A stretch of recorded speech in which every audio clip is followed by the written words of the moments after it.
Good morning, fellow humanists. My name is Todd Kimball, and I'll be your MC this morning. And a reminder that humanism is a rational philosophy informed by science, inspired by art, and motivated by compassion. It advocates for the extension of participatory democracy and the expansion of an open society standing for human rights and social justice. Our reader this morning is our HGP president, Miss Ann Henderson. This is something for the Thanksgiving people to think about. Thanksgiving in the Anthropocene 2015. It's by Craig Santos Perez. Thank you, instant mashed potatoes. Your bland taste makes me feel like an average American. Thank you, incarcerated Americans, for filling the labor shortage and packing potatoes in Idaho. Thank you, canned cranberry sauce, for your gelatinous curves. Thank you, Ojibwa tribe in Wisconsin. Your lake is now polluted with phosphate-laden discharge from nearby cranberry bogs. Thank you, crisp beans. Crisp green beans, you are my excuse for eating apple pie a la mode. Thank you, indigenous migrant workers, for picking the beans in Mexico's farm belt. May your children survive the season. Thank you, NAFTA, for making life dirt cheap. Thank you, Butterball Turkey, for the word butterball, which I repeat all day, butterball, butterball, butterball, because it helps me swallow the bones of genocide. Thank you, dark meat, for being so juicy. No offense, dry and fragile white meat. You matter too. Thank you, 90 million factory farmed turkeys, for giving your lives during the holidays. Thank you, factory farm workers, for clipping turkey toes and beaks so they don't scratch and peck each other in overcrowded dark sheds. Thank you, genetic engineering and antibiotics, for accelerating their growth.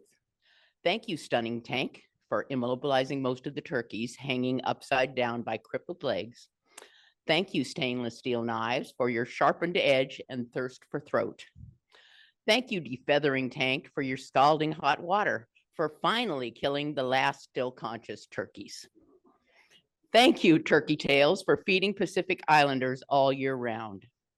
Thank you, Empire of Slaughter, for never wasting your fatty leftovers. Thank you, tryptophan, for the promise of an afternoon nap. I really need it. Thank you, store-bought stuffing, for your ambiguously ethnic flavor. You remind me that I'm not an average American. Thank you, gravy, for being hot off the boat and the most beautiful brown. Thank you, dear readers, for joining me at the table of this poem. Please join hands, bow your heads, and repeat after me. Let us bless the hands that harvest and butcher our food. Bless the hands that drive delivery trucks and stock grocery shelves. Bless the hands that cooked and paid for this meal. Bless the hands that bind our hands and force feed our endless mouth. May we forgive each other and be forgiven. Thank you, Ann, for a thoughtful and timely reading this morning. It is my belief that in order to maintain our physical health and emotional sanity in our current political climate, we are going to need to enjoy nature in a deeper and more personal way. We have the perfect presenter to show us how this morning. Traditionally, success in natural history has been measured by specific achievements, finding rare species, completing a checklist, or capturing the perfect photo. Our presenter, Steve Vaughan, advocates for a paradigm shift, encouraging people to embrace the journey, fostering deeper connections with nature through mindful observation, curiosity, and a focus on the overall experience rather than solely on goals. Steve Vaughan is a seasoned professional nature photographer and ornithologist, dedicating over 5 decades to capturing and exploring the wonders of natural history. His exceptional imagery has graced the pages of countless esteemed publications, including National Geographic, Audubon, National Wildlife, Sierra Club, and Arizona Highways. Let's have a rousing ovation from our live audience at the Friendly House and a warm yet muted welcome from our Zoom audience for Steve Vaughan. Thank you for allowing me to join you this morning. I describe myself as a passionate observer of wildlife. So let me take a moment to kind of elaborate on that. And how many of us that are new to birding or wildlife photography judge our success on an outing by finding our target species or capturing that intended photograph? When the day doesn't go as planned, we consider it unsuccessful and go home disappointed. I think about this attitude. I think about how this attitude could apply to many aspects of our lives. I understand these feelings. I've been there. Let me share how I've learned to reframe my attitude and expectations and how my personality type has shaped my choices. I'll do so kind of by sharing my journey. I'll begin with where I started, discuss how I got schooled by my subjects, share some thoughts on disturbance and best field practices, discuss a few photographic techniques, and then wrap up where I am today. All right, so now, my journey was not one I took alone. Along the way, I was fortunate to have numerous mentors, instructors who guided, educated, and encouraged me.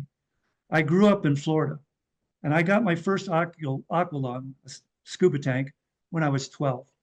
I set my sights on a future in marine biology. My plan was to attend University of Miami and specialize in shark biology. My plan was set. However, my path took a transformative turn my junior year in high school, and I enrolled in advanced biology comparative anatomy course. The class ended up being more heavily focused on ornithology. It was taught by Fred Wetzel, a raptor specialist, a bird rehabilitator, gifted wildlife artist, and photographer. That single class and one exceptional teacher changed the course of my life. Instead of pursuing marine biology, I chose to study ornithology and enrolled in Colorado State University. Before leaving for college, Fred gave me a camera and a 400 millimeter lens and allowed me to use it until I could acquire one of my own. Fred and I remained close friends until his passing just a few years ago.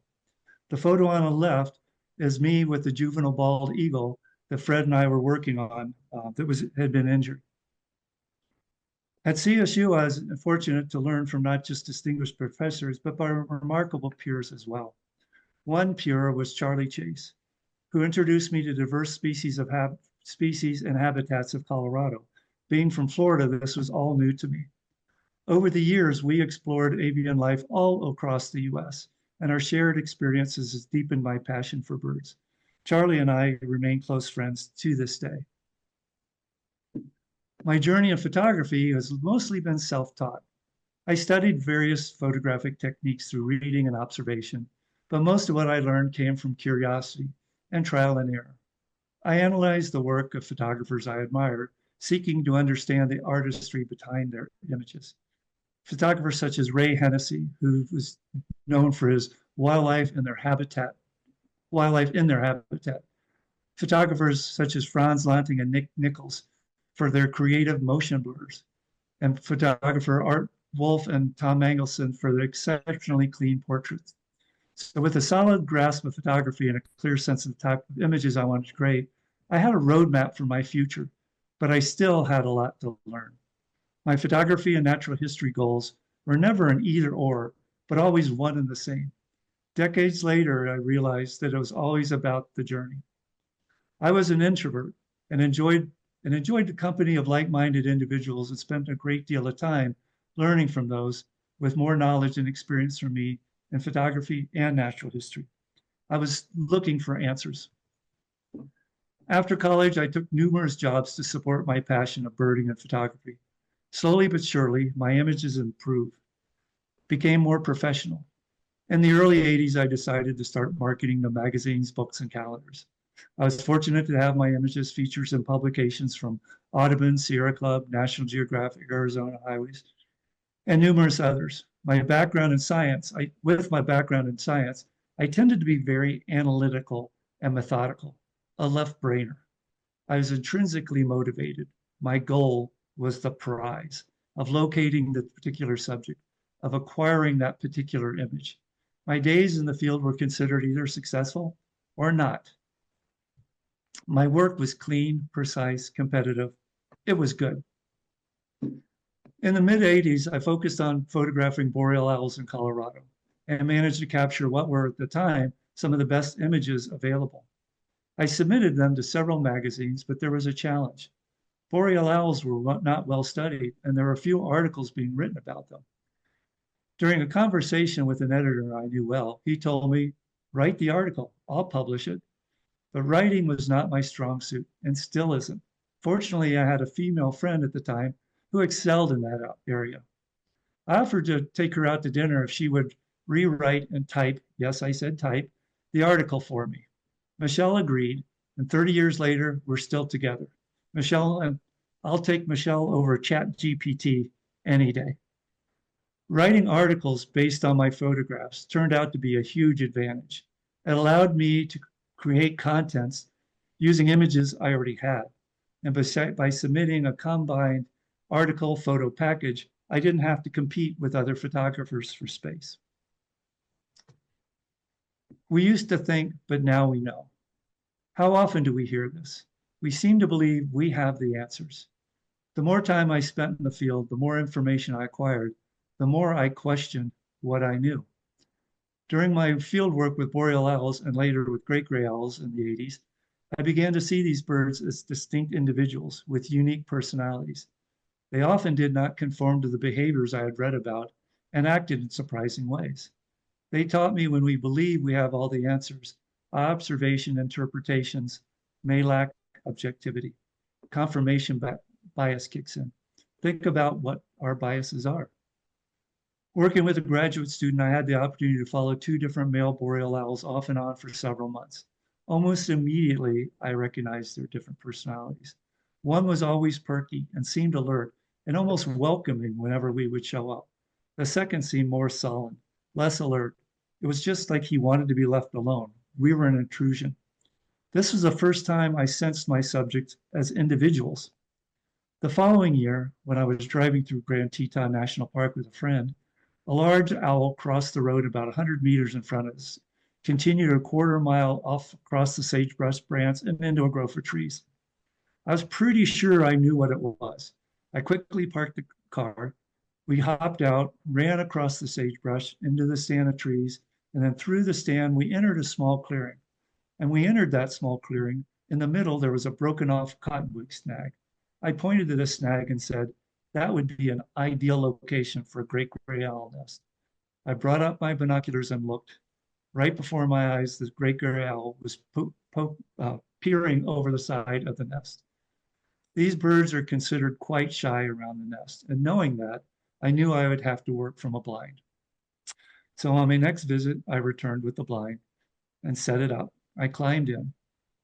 As I walked in, the female owl left the nest and had not returned for over 20 minutes when I was in the blind. I decided that was long enough to keep her off the nest. So I stepped out of the nest and started dismantling it. And as I did, the female flew in, landed on the nest, and resumed brooding. I was shocked. She was not disturbed by my presence, but was disturbed by my blind. Once again, a reminder that these creatures don't always adhere to our expectations. In the late 80s, Michelle and I moved to Salem, Oregon. One of my primary goals was to see and photograph the elusive spotted owl. Unfortunately, this was the time of the height of the spotted owl timber industry controversy, which is still going on to some extent. So obtaining location information was virtually impossible. But after speaking with some members of a local Audubon society, one individual mentioned hearing a spotted owl not far from where I lived, and he agreed to take me to that spot. When we arrived, he played the spotted owl call on his cassette recorder. Within minutes, an owl responded. The problem was it was 10 o'clock at night in an old growth forest, completely dark, hardly any conditions to navigate through the forest. So the next morning I returned before dawn and waited till it was just light enough for me to see. I played the call again and the owl responded almost immediately, flying in close enough for me to get a good look. After a brief moment of eye contact, the owl took off uphill. I followed bushwhacking through the tangled undergrowth until I lost sight of it. Then I heard the alarm call of a Steller's jay just uphill. After more scrambling, I found the jay harassing the owl. The owl continued uphill with the jay in pursuit, Eventually, the jay moved on and the owl continued uphill, but I managed to keep up with it. Eventually, it landed in a large cavity in a massive tree and disappeared inside. I realized with excitement that I had found a spotted owl nest. How cool was that? However, my next thought was, where am I? All I knew was somewhere downhill was the road. So for the next 20 minutes, I worked my way back down, stopping every 20 meters or so, taking in my surrounding, trying to retrace my steps. I was eager to return, but the following week it rained constantly. Once the weather cleared, I found my way back up to the nest. As I approached, I noticed the female wasn't in the nest, but perched on a branch. So I got into position and slid my camera pack off my back, but something hit me in the face. I just assumed it was a branch. I touched my face and realized that I was bleeding. As I turned around, I saw the female owl at eye level just 10 feet away. So I slowly picked up my pack and started backing away, keeping a close eye on her. When I reached a distance of about 15 meters, I looked up and noticed one of the chicks was perched in the tree where I had been standing. It dawned on me. It was a female that struck me in defense of her chick. I decided it might be. And when I got home, I looked in the mirror to find a black eye and 4 puncture wounds, 2 above and 2 below my eye. The next evening, I returned with safety glasses and carefully surveyed the area before setting up. I knew that in a few days, the female would lead her chicks away from the area. So I needed to be prepared and focused on the images I wanted. My photographic window with these owls was very, very brief, lasting only about 45 minutes between the time they became active and when it became too dark for me to see.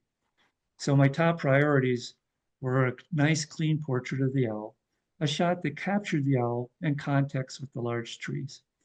Over the next 3 afternoons, I was privileged to work quietly with these owls in this magnificent old growth forest. This forest felt more like a temple than any church I had been in. I'm sure many of you have had such experiences. So for the first time, I felt a spiritual connection with my subject and surroundings, not in a religious sense, but a spiritual sense.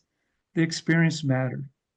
What ended up on the last evening, Michelle decided that she wanted to join me to see the owls for herself. As we approached, she took this photo. This one image, for me, captures the essence of being in the old growth forest with the spotted owl. While I had captured images of the owl, Michelle truly captured the mood and atmosphere of the moment.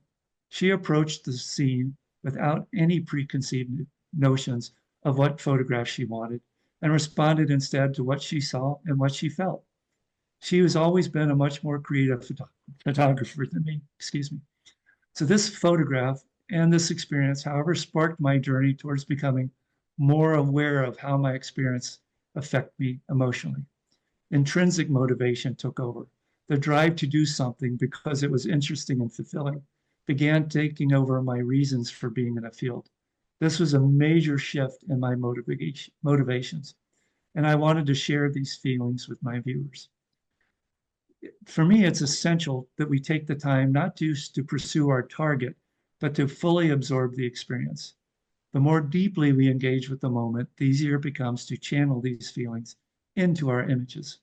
This won't happen if we're rushing around taking as many photos as possible. We need to slow down, pause photography for a moment. This may sound strange, but slowing down, time slows down. We have to focus on our senses, interact with the environment, not just what we see, but what we hear, smell, and feel. Allow the surroundings to speak to us, and then translate those emotions into the images we create. It's about being mindful. Now I want to talk about disturbance a little bit. So what is disturbance? So let me kind of ask a couple questions. So what is disturbance, and what are best field practices? In my view, it extends beyond how we interact with our environment. It encompasses our attitude and our intentions. I want to clarify here that my purpose isn't to dictate what best field practices are or what they should be, but rather to encourage thought-provoking reflection and guide us towards a more mindful fieldwork. Some equate best field practices with ethics. However, I believe field practices pertain to our actions and behaviors, while ethics are tied to our personal values. We all have disrupted wildlife. That doesn't make us unethical. As long as we put our subjects' needs before ours, we're on the right path. I don't claim to be an expert, but I can confidently say I've learned many lessons of what not to do, largely by my own missteps. We often hear disturbing wildlife is changing their behavior, but what does that mean? And to what extent does our presence contribute to these changes? What does changing their behavior entail? Does it mean for them to stop feeding, move away, or flee? Flashing a flock of snow geese or causing a white-tailed deer to flee, showing its distinctive white tail, those would probably be examples of disturbance. But I want you to consider this analogy for a moment. If you're sitting in your living room and you observe someone walking down the sidewalk in front of your house, does that disturb you? What if that person stops and stares in your window? What if they approach your front porch and peer inside? What if they enter your living room? At what point are you disturbed? So disturbance really isn't black and white. It's a relative concept and varies significantly across the species and individual animals. I frequently encounter claims of certain animals being tame and undisturbed by human presence. But can wildlife truly be tame? I mean, isn't that almost an oxymoron? Tame wildlife? Is tolerance equivalent to lack of disturbance? How can we accurately assess and measure stress? For me, a useful indicator is how the animals change their behavior and from where they would be if they weren't disturbed. There are a few birds as tame as hummingbirds, right? You have Anna's hummingbirds up there in Oregon. This is a rare white-eared hummingbird that showed up in Arizona a couple of years ago. Dozens of photographers and birders, including myself, descended daily on this bird. Initially, it would feed from a small patch of flowers and perch just 5 feet off the ground, right beside a walkway.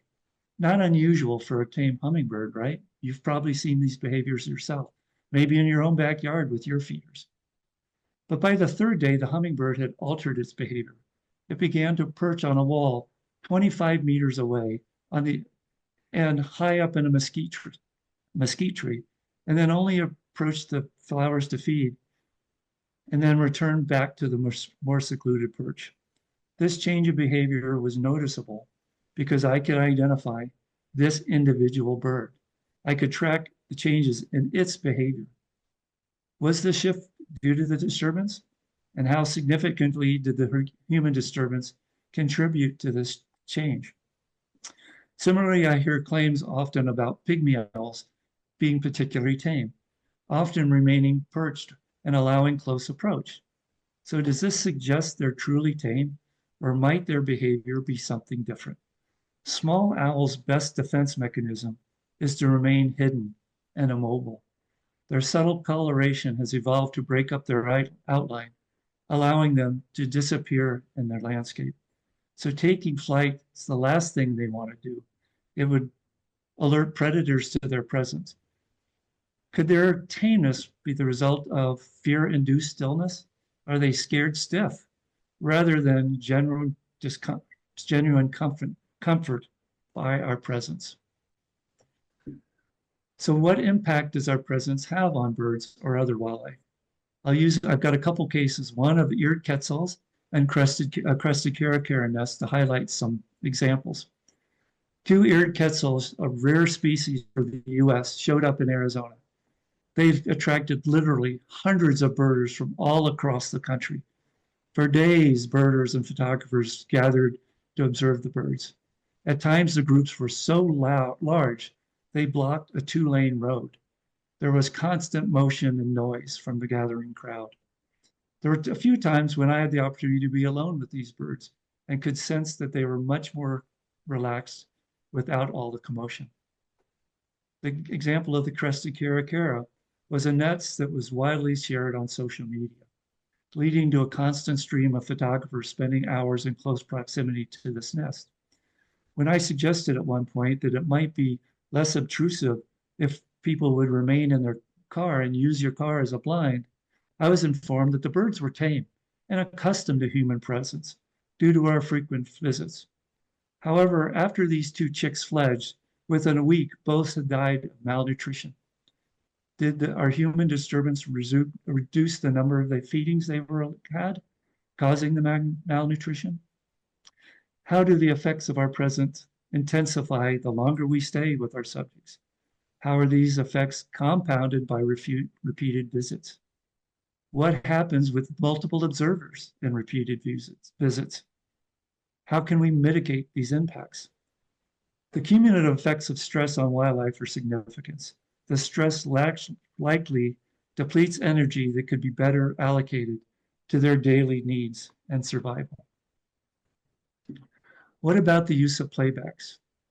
What are the implications of playbacks? And playbacks involves using recording of bird or mammal calls to attract birds or animals or to elicit a response. They're often used to attract owls. The U.S. Fish and Wildlife Service prohibits use of playbacks on any threatened or endangered species. The Audubon Society advises limited use of playback, particularly avoiding using it during the breeding season to prevent disturbance of nesting birds.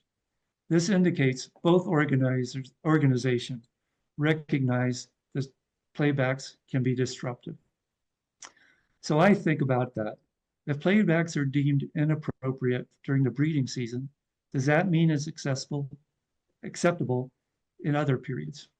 So what about in the summer, when the birds are recovering from the stress of raising young? Or what about in the autumn, when birds are either fattening up or expending energy for migration? Or in winter, when resources are scarce and survival can be challenging? So isn't the purpose of playback to intentionally alter the bird's behavior, and by definition, constitute disturbance? So I've done a lot of breeding bird surveys with owls.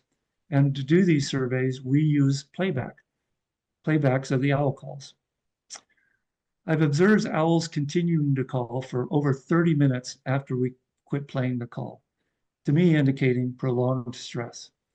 While the heart rate and respiration normally normalizes quickly, the stress hormone levels can remain elevated for hours. So to me, this raises concerns about the stress levels for the birds returning to baseline. How long does it take for them to return to normal? Considering the playbacks impacts on wildlife. I mentioned social media earlier. So what are the best practices for sharing information on social media? Should we disclose the locations of rare birds, like this Iceland gull that showed up in Arizona, or for target birds like the elegant trogon? The trogon is the most wanted birds for visiting birders from out of state. So is it advisable to share information about nest sites? What about roost sites of owls? Should we consider removing GPS data before posting? GPS data can be found by looking at the images you post. Would it be more prudent to delay our posting until the owls or the birds have departed? So what are the objectives we're aiming with our posts on social media? I feel like anyone posted our coveted images on any public forums should be mindful of the potential impacts of these actions. Each decision to share information should be accompanied by the question, is it worth it? So these are just giving you some ideas of how I feel about disturbance. So now I'll talk a little bit about photography. I want to share a couple concepts and techniques about photography. The first important thing I'd like to share is the better you understand your subjects and the harder you work, the luckier you become. So people frequently inquire about the process behind obtaining a photograph. They often ask, How long did it take to capture that shot? So when they ask me that, I'm not sure what they want. So a couple of responses to that question would be, it took me 5 decades of studying photography and bird behavior before I took this shot. It took me 6 years of dedicated field observations with this specific species before I took this shot. It took me 8 weeks this particular season, before I took this shot. It took me over an hour on this particular morning before I took this shot. It was about 30 seconds between when the thrasher landed on the saguaro arm before I took the shot. It took 1/2000th of a second to actually take the photograph.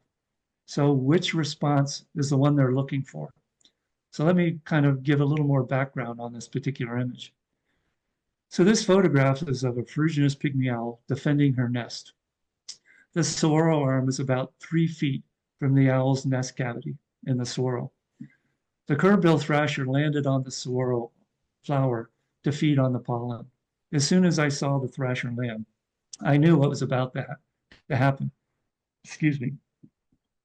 The thrasher was so intent on feeding, it wasn't paying attention on what was going on around it. The owl was perched about 130 feet to the east. I immediately went on the attack.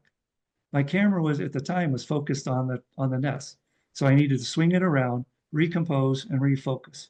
Once set, I took my eye off the camera and watched the owl. I had a remote release in my hand, so I watched the owl without looking through the viewfinder. As soon as the owl was just a few feet away from the thrasher, I began firing the camera, which at the time was shooting 30 frames a second. I have a series of 10 frames, but this is the one that's kind of said it all. But that's kind of just this point. I want to kind of go back to the beginning of this season. I want to share my protocol of what I did to minimize my disturbance working with these particular owls. Before I even started photographing, I spent a few days watching behavior from a distance. I'm looking for baseline behavior. And one of the things I look for is how much time the owls are looking at me. The more disturbed, the more time they spend looking at me. So I want to know about how they go about their day undisturbed. I do this from a distance of 250 feet, tucked in amongst the trees, not even thinking about photography. My next step was to set up a camera, which is the photo on the left. I have a 600 millimeter lens with a 1.4 teleconverter, which it gives me a 840 millimeters. It's sitting on a tripod 65 feet from the nest. I sat in a chair, if you look at the photo on the right, I sat in a chair that was another 65 feet back. I'm 130 feet from the nest. I have a remote release in my hand so I can trip the camera from this chair. I spent several days with this setup, and again, I was looking for changes in behavior. If I had observed negative reactions to the setup, I would move further back or leave the area completely if necessary. Fortunately, with this gradual approach, I saw no changes in behavior. So my next step was for me to move from the chair from where I am here to the camera and tripod. Continued using a remote release, so I wouldn't even move my hand to take a photograph. After a week at this setup, and again with no changes in behavior, I moved the camera to its final spot, which is 45 feet from the nest. But I remained in that chair at this previous spot, 65 feet from the nest. After 3 days of that, I moved to the camera. With each move, I kept watching the owl to see if there was any changes in behavior, ready to back off if necessary. Each day, I sat in the chair, remaining as still as possible. I typically arrived 30 to 60 minutes before sunrise. So in the summer, that was 6:45.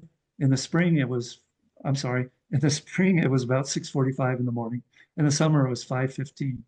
So I remained sitting in that chair until about 10 o'clock in the morning, or about 90 degrees, which is when the activity would decrease rapidly.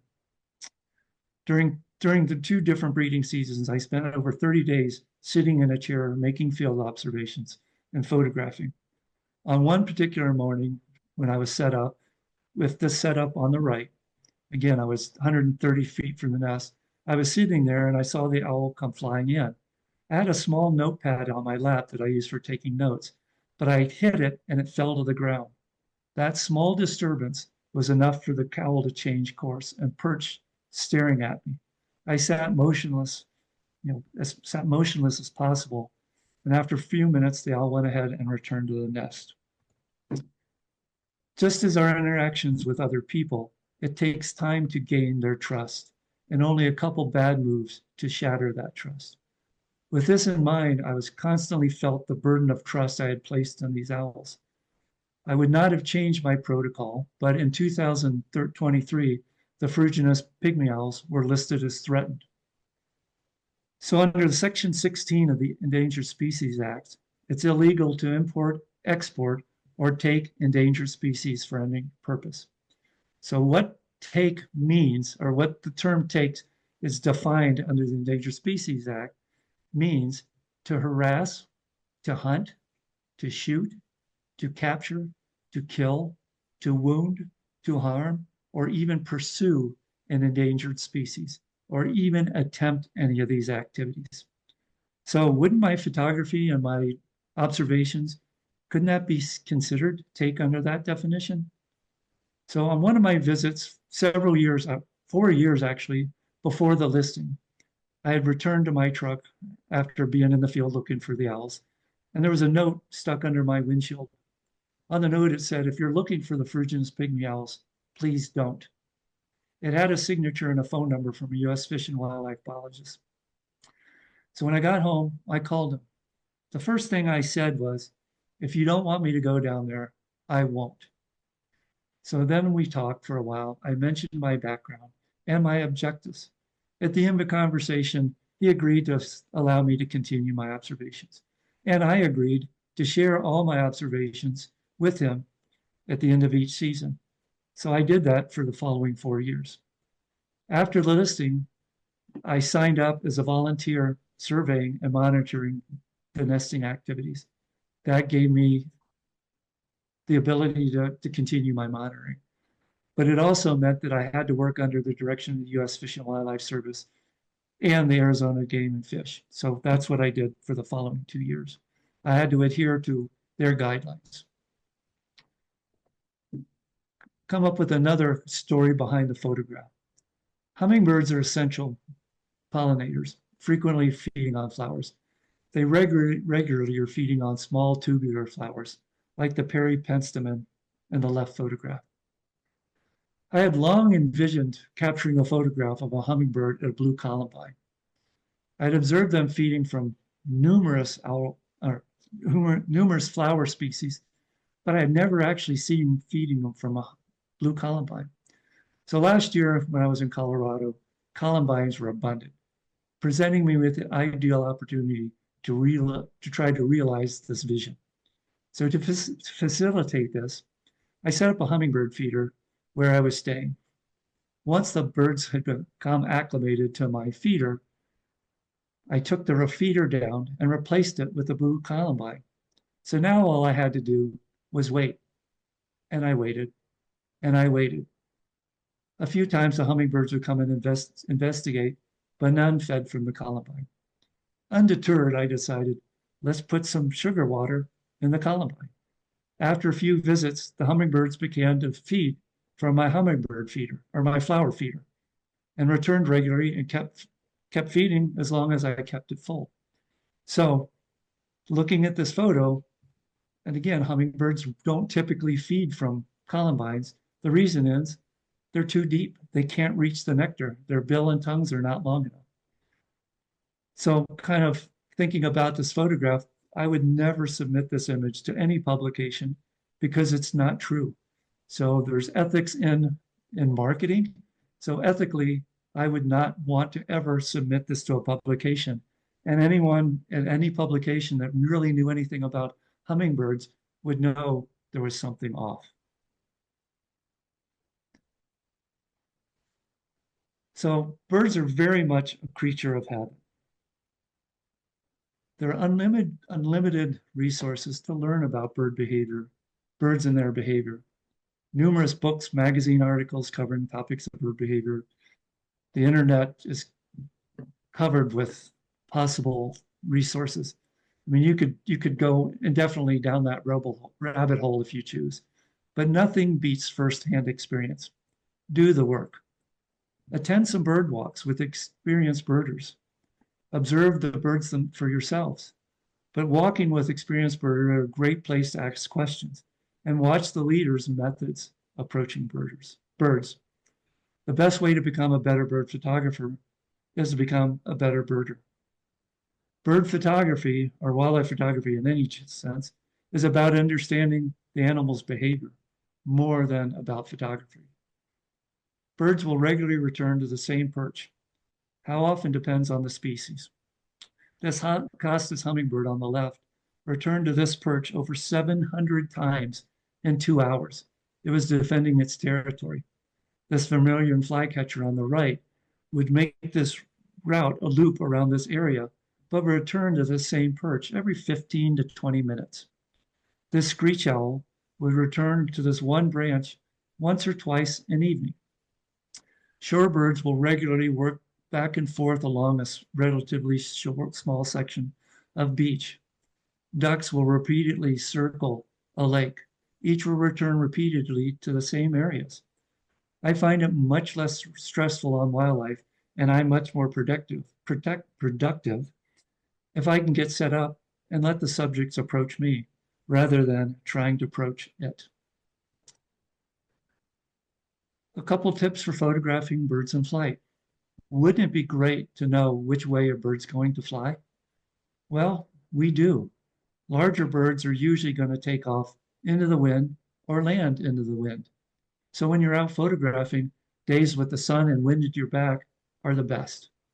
So when you're photographing with current cameras with autofocus, what you want to do is acquire your focus as quickly as possible, even if the bird is way too off to start photographing, and then follow the bird and wait for your desired composition.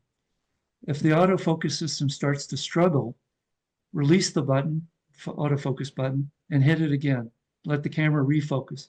This is known as bump focusing. If it keeps losing focus, drop the focus and refocus. It works much better than to just hold the button because the camera will continue struggling. But bump focusing, oftentimes, it will grab it right away. But fortunately, today, the newer systems are incredibly accurate at autofocus tracking. They're so good that they'll even track the eye of a bird, not just the bird itself. So then when you're out photographing, think about what it is you want to convey. How do you want to do that? A tight portrait? Are you talking about who the animal is? Or an environmental shot? Where do they live?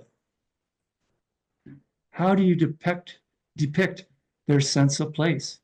Do you want them high up on a cliff, or do you want them where they're above you or below you so you can show them on top of the mountain? These are choices you can make when you're there. So another thing I want to talk about is when you're making observations, interpret what you're seeing. So in this particular case, I was teaching a workshop and I observed this fledgling hummingbird drop out of the nest and land on this branch. So this is a black-chinned hummingbird and the female feeding it on the photo on the left. But as I was sitting there watching this going on, this broad-billed hummingbird, it's a juvenile male, came in and landed beside this fledgling. And instinctively, the fledgling opened its mouth. So with each visit, the fledgling would open his mouth. So and then the broadbill started returning more and more often. Eventually, it started displacing even the female. So watching this, I kept thinking, something is going on here. I don't know what it is. It's undocumented for a male hummingbird to feed a chick, and it'd be virtually impossible for a different species to feed a fledgling. So when I was sitting there, I just wanted to be present and observe and photograph the behavior without trying to interpret it, which was difficult. So I ended up spending 5 hours watching this. And after a day and a half of analyzing my observations, I still didn't know what I had witnessed. So I kept trying to come up with an explanation, but I couldn't. So finally, I decided to reach out to Sherry Williamson, a hummingbird expert. So I dropped her an email and sent her some photos and told her about what I observed. She replied with an explanation that I never probably would have ever come up with. She said, most likely, this male juvenile was robbing nectar from the fledgling, not feeding it. So this behavior has only been documented when she said this behavior had only been documented once before, as far as she knew. So again, if I had just assumed this was feeding, I would have dropped it at that. But knowing something was wrong, I kept thinking about it, and I had to reach out with someone with more experience than me. And I've spent hours and hours with hummingbirds. The decisive moment. The decisive moment is a term coined by Henri Cartier-Bresson, a photographer back in the 50s and 60s, as the exact instance when a unique event is captured by a photographer, something that is captured that may never happen again and is frozen in a frame. These are the moments I live for. They're often fleeting and over before you know it. You need to be ready long before they actually happen. Oftentimes, you don't even know you got it until you have a chance to review these images. So when these times happen, these are moments when I am moving back and forth between getting the shot and trying to appreciate the experience. I mean, it is tough trying to decide which one's more important. Think about it. What would you do? So again, I talk about trying to get to understand the animals. Think about what's their story. So I had the opportunity to spend time with this female bobcat over 7 different falls. Each fall she'd come in and come to this marsh, and she'd bring in her kitten or kittens with her. So each fall I would go there and spend as much time as I could. And every time I would go, I was thinking, how can I best convey her story? What is she trying to tell me? So the top left photograph is the female with one of her kittens. Top right is 2 of her kittens, the male on the left and the female on the right. The lower left photograph is the male stalking through cattails. The bottom right photograph is the female leaving the marsh with a coot in her mouth. So again, these are ideas. Okay, here's how I can tell the story of these animals. On another particular morning, another decisive moment shot. So this is an image of one of the kittens with an Arizona cotton rat. This female was quite skilled at capturing these cotton rats in the marsh. So on this particular moment, she caught one and gave it to her kitten, but the rat was still alive. So the kitten spent the next 4 minutes working on its hunting skills. It would stalk and pounce. It would toss the rat into the air and catch it mid-air in its paws. It was just incredible to watch. After a little bit of time, the kitten got bored, put the rat out of its misery, and went off to enjoy its breakfast. So I just sat down and tried to process what I had just witnessed and attempt to savor the moment. But at the end of that 4 minutes, I had shot 800 frames. So I probably wasn't processing the experiences. I was processing taking the photo. So I wanted you to think about when we go out, try to be open to what's in front of us. I was leading another workshop, the whitewater draw, which is here in Arizona. So this is a couple of years ago with participants. And as we drove out to the location, the participants were telling me about the photographs that they wanted. They had these preconceived ideas of the sandhill crane flight shots that they wanted. As we pulled up to the lake, it was enshrouded in fog. I was ecstatic, but I could sense that they were a bit disappointed. So I asked, what's the problem? They said, it's foggy. And I was kind of like, okay, don't slap them, slow down. So I said, okay, look at what's in front of you, right here, right now. Be open to this moment. And then I guaranteed to them, you're going to get the flight shots you want. They're going to be coming. 20 minutes later, the fog had cleared. We had the rest of the morning to photograph the cranes in flight. So at the end of the day, as we got back in the vehicle to drive out, I asked him, what was the best part of the day? What do you think it was? It was the fog. Having a specific agenda, we limit every other possibility that we could possibly have. The following year, I went back to the same spot. I went with, again, I had specific images in my mind, and the images I wanted were the cranes flying in front of the full moon. So I arrived to take those specific images of cranes flying in front of the full moon. But what was interesting is I was walking around taking these photos. I was kind of standing there, and another photographer was walking towards me. He had a 400 millimeter 2.8 lens on a chest harness and a 600 millimeter lens on a tripod. I mean, you're talking $30,000 worth of camera equipment. And he walks up to me and goes, man, this just sucks. And I was like, okay. And I didn't say anything. He goes, the cranes are too far away. And I just said, yeah, they are pretty far. And I just continue walking. He had his idea. He did not even see the cranes and the moons. He wanted the cranes. I don't know what he wanted, but he wasn't seeing what he wanted. So try to avoid those expectations and be open to what's in front of you. When the moments present themselves, ask yourself, what's more important, the image or the experience? And again, I do go back and forth. I mean, moments like these are experiences I will remember for the rest of my life. Talk about some creative insights with photography a little bit. And again, I mentioned earlier, I'm a left brainer. I think logically, that's just the way I am. But Michelle's worked on me and she's helped me try to stimulate the right side of my brain to be more creative. But it doesn't come naturally.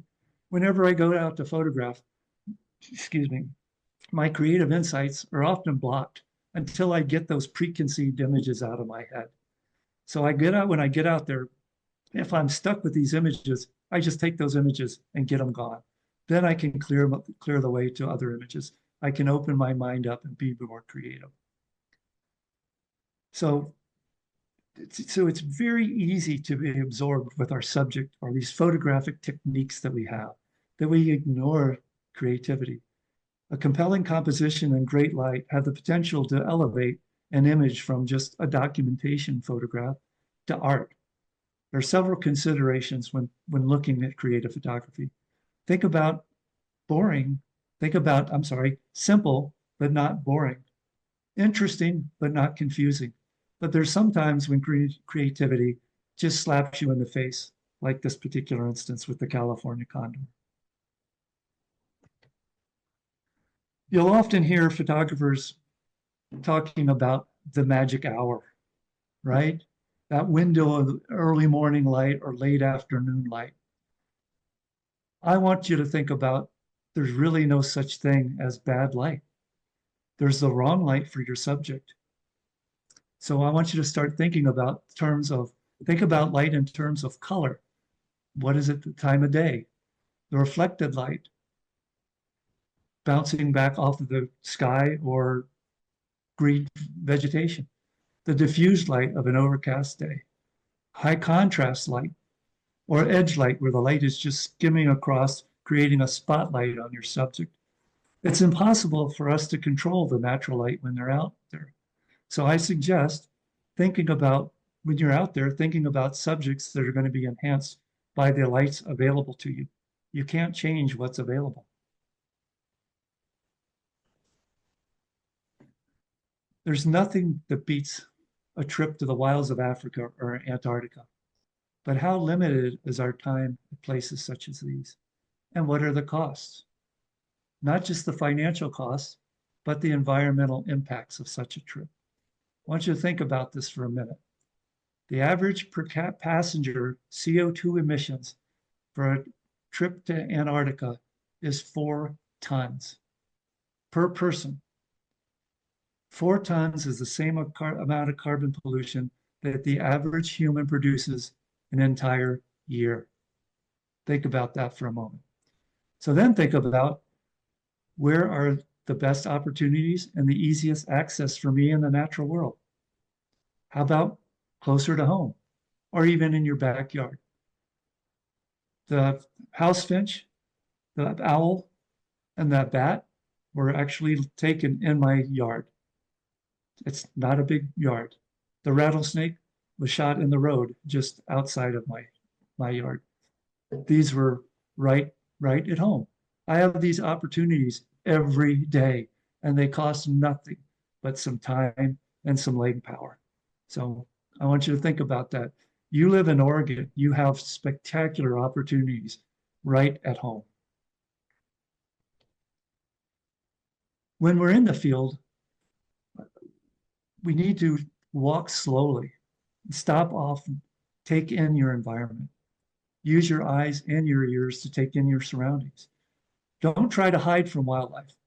Believe me, they're well aware of your presence. When we approach animals, approach slowly. Avoid eye contact, avoid eye contact or sudden movements. Try not swinging your arms, and be as quiet as possible. If you're in a group, try to keep your group as tight as possible versus spread out. If you're a group, you're one individual. If you're spread out, you're many. Many individuals are more of a threat than a small tight group. And then don't approach any closer than necessary. If we keep moving closer and closer, eventually we're going to flush our subject, or it's going to flee. Once that happens, we'll never get as close to that subject again. They'll never allow you that close approach. So any interactions we have is going to create some degree of stress with the animals. So it's important that we try to keep those disturbances to a minimum. Our goal should be to minimize our impact. The one takeaway I want you to think about is there's a big difference between being tame and being undisturbed. I often hear people tell me, "Oh, what a lucky shot." Personally, I'm not a big believer in luck or being in the right place at the right time. I believe in taking advantage of these chance encounters is really about being attuned to this surroundings. It's much easier for me, it's much easier to do when I'm alone and I'm quiet. It's about being prepared and having the photographic skills when these encounters present themselves. Successful nature photography is more about to do with understanding the natural world and understanding photographic technique. Much of my work today involves taking deeper looks into my subjects. I want to get to know my subjects personally, spend more time with them.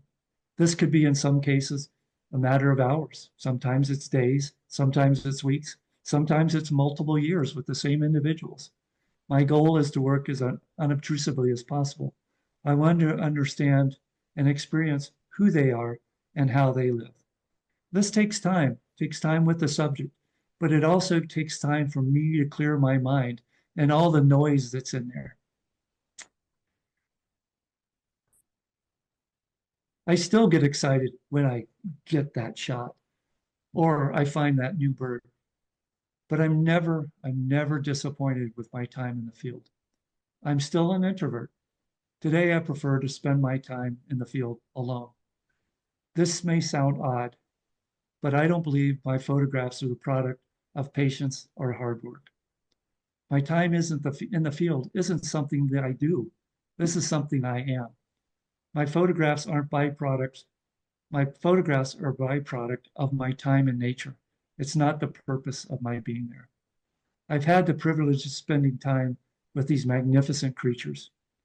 These experiences encompass breathtaking vista, spectacular sunrises and sunsets, nights beneath the moon, the serenity of dark skies. This is where I am my best, living amongst the wild. For a short interval, these moments tap me awake, and I feel at home in the world. How could that be work? Thank you.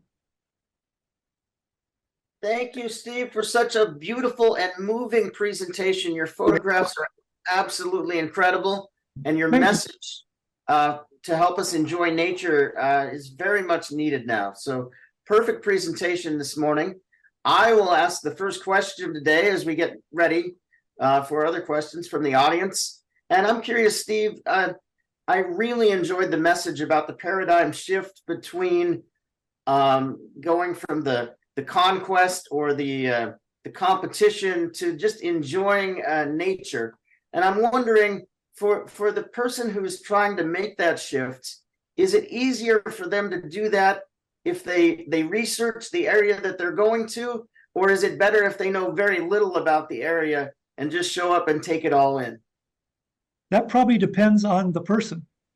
For me, if I look at, say, an image from Yosemite, I tend to have that image in my head when I get there.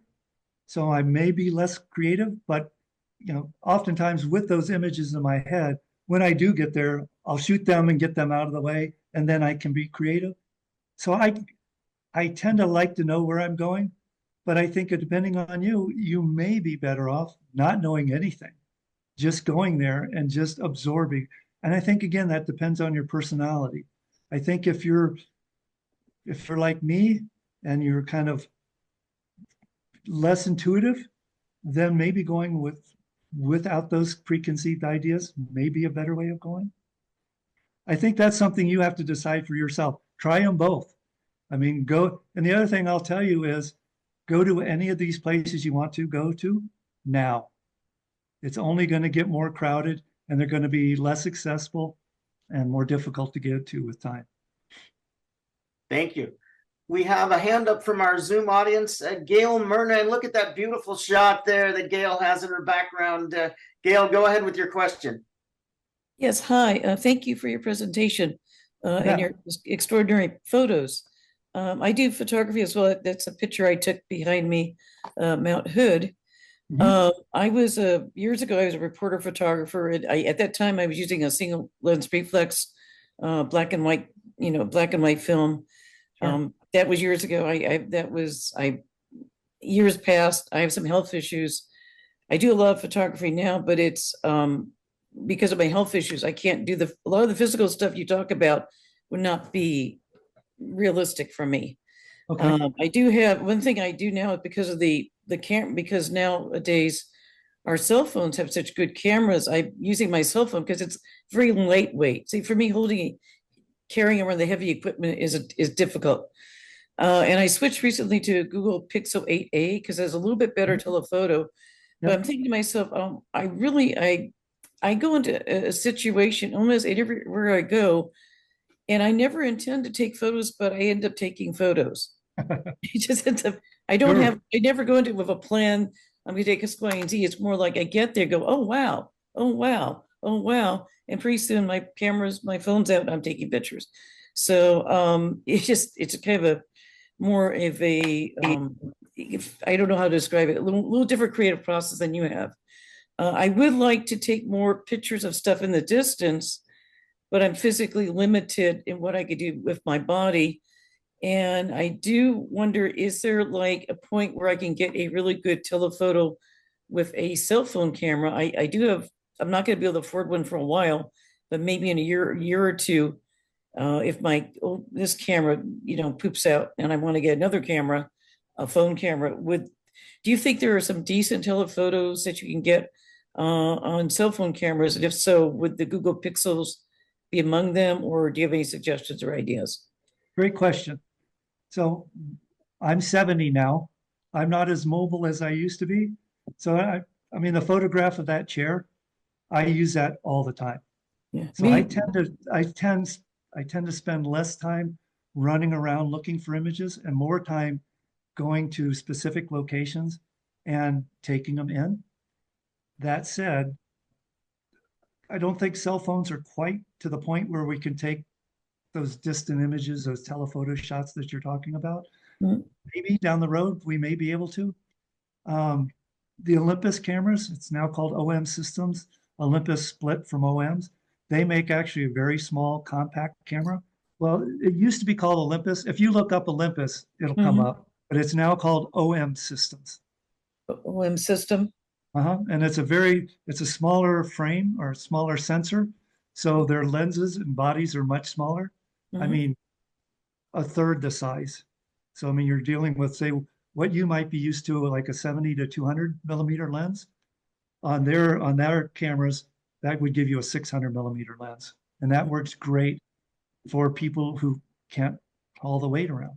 Yeah, I guess it's called the cameras of the Olympus system or the OM system. OM system. Yep. And Yep. that's the camera. That's the name of the camera itself. Yeah. And they have a whole line of lenses and cameras and whatnot. Okay, So and they're smaller. Okay, super. Anyway, well, thank you, and I appreciate. I mean, I wish I was able to go out and do a lot of the nature stuff you do, but I just limitations physically, monetarily. It's a whole bunch of stuff. But I get out a lot in nature quite a bit, and it's even going. One thing I notice is even if you go to the same place. There's a park near me called Clackamas Park. It's on the Willamette and Clackamas rivers. I go there 3 or 4 times a year, if not more, and each time it's different. Oh, absolutely. And you even though I photographed there a million times, but it's a little bit different each time and different times a year. So Okay. I don't go for any preconceived notions. I just go there and stuff happens. Right. Thank you, Gail. Thank you for that question. We need to get to our other Thank you. questions today. Jules, I see your hand up. We'll be coming to you momentarily. But first, let's go to question number 1 at the Friendly House. A quick question related to one of the stories you told there. A few months ago, I was running on a trail near my house and something hit me on the head.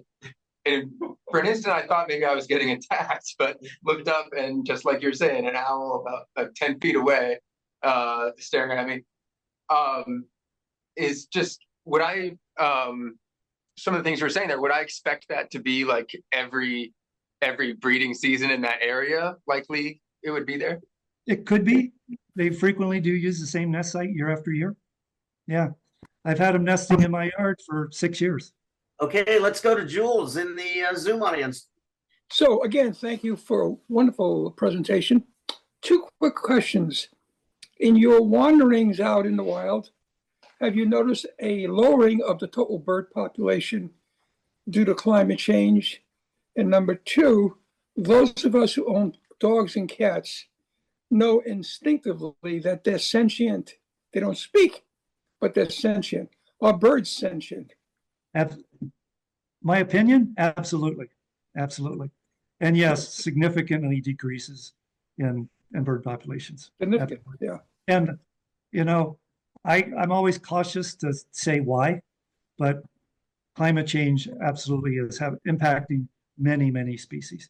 Now, whether it's impacting any particular species, again, that's a whole separate argument, but yeah, it certainly is.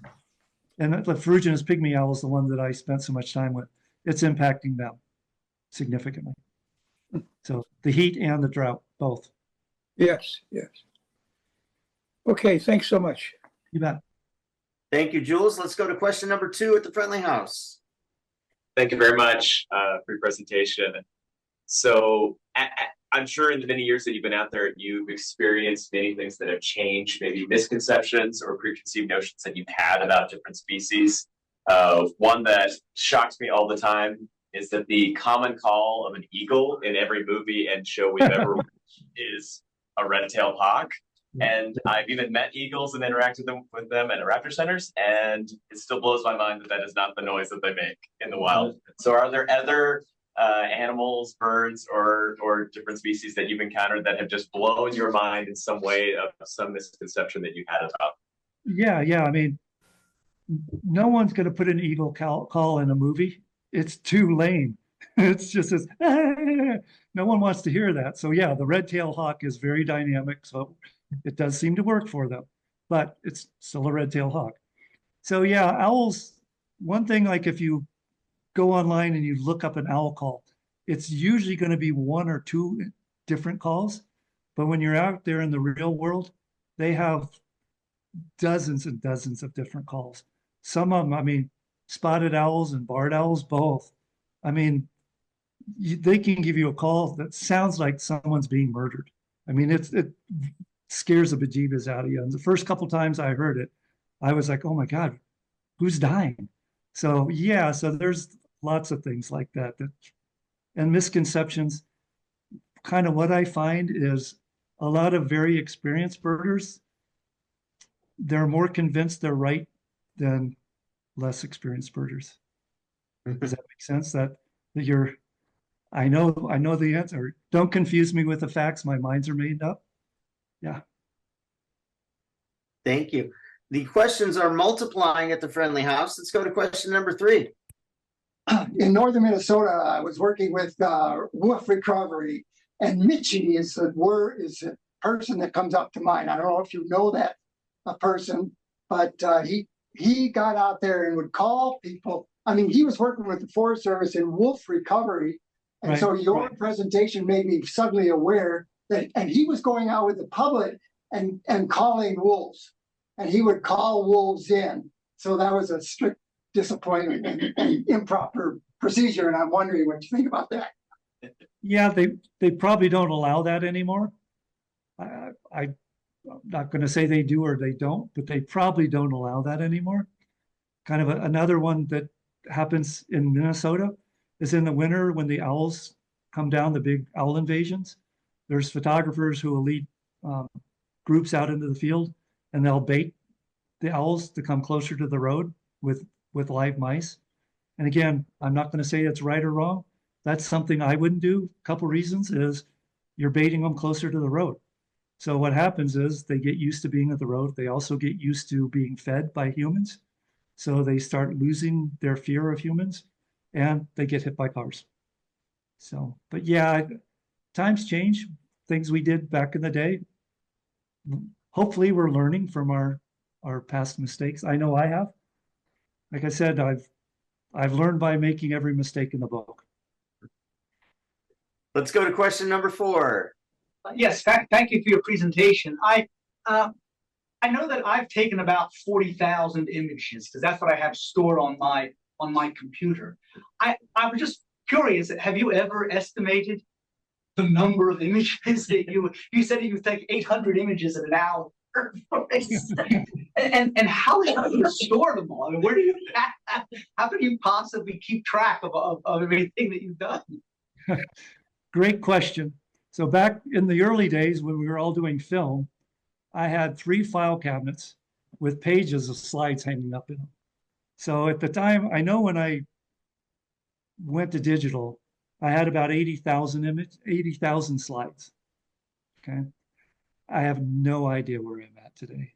So the reason I know how many slides I had is because I went through and scanned all the ones that I wanted to keep. And then literally I threw them all away. So I don't have any film images left anymore. I have no idea. I know a lot of times when I go out, if it's something I've never photographed, I will keep some less than good images. But I get, the more I do it, the more brutal I am with deleting things that there's no good reason to save it. So, and I back everything I have up on 2 external drives. Okay, thank you. Let's go to question number 5. So the last question kind of touched a little bit on what I was going to ask, and that is, these days with technology, for example, if you were to just constantly shoot, just collect all the pictures you could possibly collect and then go through it afterward, it seems like that would be an option for how to do some of this work, although certainly the framing and stuff is very important. And in fact, I've heard of cameras that are made to just collect all the light rays kind of in the area so that you can actually change the angle or change various aspects. What do you think about these introductions of technology, or whether it's best to just go with just a plain photography that you've done all this time? First thing I'll say is I'm a Luddite. I don't like computers and they don't like me. So the transition to digital was not easy for me. I still shoot as if I'm shooting film. I don't do multiple composites. I don't do any of that because I don't want to sit at the computer to do the processing to get the finished image. There's nothing wrong with it. I just don't do it because that's not my thing. I want to spend my time in the field. So I still very much shoot like a film photographer. I try to get it right in the camera. And then when I get home, typically I don't spend more than 30 minutes maybe, or 30 seconds rather, processing an image. If it's really good, I may take 5 minutes, but I don't like working on images. That's just not my thing. Could my images look better if I was better at post-processing? Absolutely. If anyone wants to do post-processing for me, I'd be glad to let you do it, but it's just not my thing. But it is for a lot of other people, and I think that's great. Let's go to a question from our Zoom audience. Our other very talented and distinguished MC, Helen Christians, has a question. Hi, I so enjoyed your presentation. Just amazing. Thank you. When you said you threw away all your slides after you downloaded them, I've always wondered the archiving for many, many years ahead. What will happen? That there's no pictures anymore, photographs, and yet, I'd appreciate your thoughts on, 100 years from now. I hear you. Great question. And again, I came from the film days. I like holding an image in my hand. I like looking at a photograph. I like looking at a book. I do not read books on Kindle. My wife loves it. I like the feel of paper in my hand. I don't know what's going to happen in the future. A lot of photographers that have been around a while, we talk about that. If you don't ever put the product in your hand, is it the same? And I think for people coming into the industry today, they never had that tactile sense. So they don't know. So all I can say is I'm glad I was around when I was around, and I don't have to worry about it 100 years from now, like you're asking. But yeah, that's a good question. And hopefully, in the future, they'll be able to maintain digital archives of what's out there, because some of this stuff maybe won't be around years from now. And I will ask one question as we wait for any final questions, either from the Friendly House or the Zoom audience. We are just about to wrap up here, but you mentioned early in your presentation kind of the network or the camaraderie of the birding community, that when a new bird is spotted somewhere, people travel there. Can you kind of talk about that culture and the traveling of bird enthusiasts? Yeah. I mean, it's been around pretty much forever. But back in the day, and again, this is pre-internet, pre-computer, all that stuff. Back in the day, when a rare bird would show up, there was a phone tree. If I found a rare bird, I would call 10 people, they'd call 10 people, and so on down the line, which it worked pretty well. But I mean, you're not having thousands of people finding out about these rare birds. You'll have 100 or whatever. The advantage of the phone tree method is I'm only going to share it with people I trust, and they're only going to share it with people they trust. Today with the internet, if I share something, it just goes out there. I don't know who's going to view it, who's going to, at their experience level. I don't know how they're going to behave, and how many people are actually going to see it. I talked about those eared quetzals that showed up here in Arizona. I'm serious.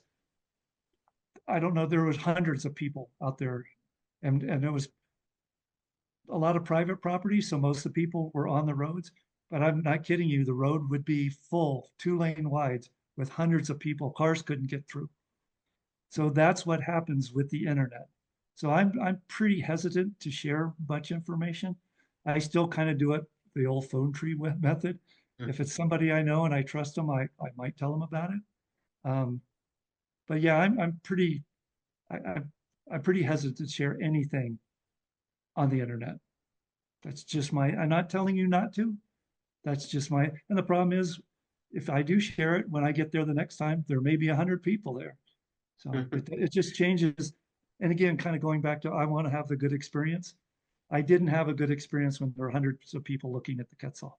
Something to be said for keeping the beauty private. Steve, this was a wonderful presentation this morning, very much needed, and really enjoyed it. Thank you so much for your time and your spirited Q&A.